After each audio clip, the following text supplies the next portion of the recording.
जय हिंद साथियों, वंदे मातरम। जय हिंद साथियों, वंदे मातरम। आज आए हैं बहुत ही बड़ी अपडेट के साथ। देखिए साथियों, जैसा कि आपको मालूम है, हाल ही में उत्तर प्रदेश में एक बड़ा चर्चा का विषय है नई शिक्षक भर्ती, जिसको लेके आज हम एक बड़ी बात करने वाले हैं। देखिए, हाल ही में आपने सुना है कि एक महीने पहले लगभग एक नए आयोग का गठन हुआ और आयोग का गठन सफलतापूर्वक हो गया, जिसको माननीय राज्यपाल के द्वारा मंजूरी भी मिल गई थी, लेकिन उसके बावजूद भी पूर्ण रूप से सक्रिय नहीं हो पाया है। ये बात आप समझ पा रहे हैं ना?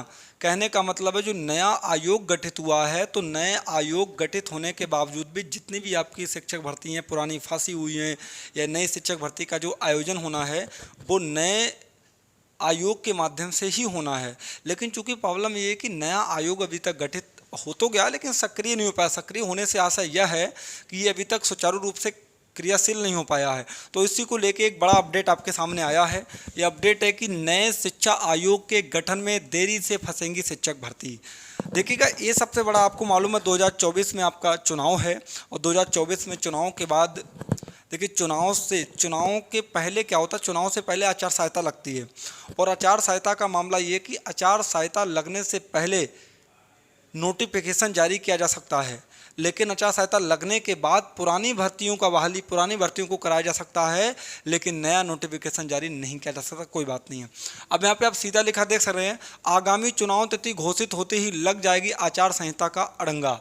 लेकिन मुद्दा यह है कि नए शिक्षा सेवा चयन आयोग के गठन से संबंधित विधेयक को पारित हुए माहवर हो गए हैं, लेकिन आयोग के गठन की प्रक्रिया अब तक शुरू नहीं की गई। ये साल बीतने में सिर्फ 3.5 माह बाकी हैं और अगले वर्ष लोकसभा के चुनाव हैं। अगर आयोग जल्द क्रियाशील नहीं हुआ तो आगामी शिक्षक भर्तियों में चुनाव आचार संहिता का अड़ंगा लग सकता है। प्रदेश के अशासकीय सहायता प्राप्त माध्यमिक विद्यालयों में सहायक अध्यापक टीजीटी प्रवक्ता के 4163 पदों पर भर्ती के लिए आवेदन की प्रक्रिया अगस्त 2022 में शुरू हो चुकी है। नए आयोग के गठन के इंतजार में ये भर्ती फंसी हुई है।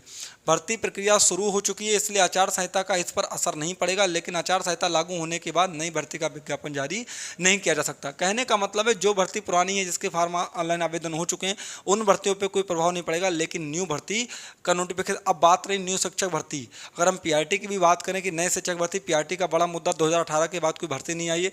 तो अगर इसकी मेरे साथियों हम पीआरटी की बात करें, प्राइमरी की, तो पीआरटी में तो एक बड़ा बीएड बीटीसी का विवाद चल रहा है, जिसका जजमेंट अभी देखिएगा माननीय उच्च न्यायालय के द्वारा एक दोबारा याचिका पड़ी, तो जिसका निर्णय दोबारा आएगा वो एक अलग चीज़ है।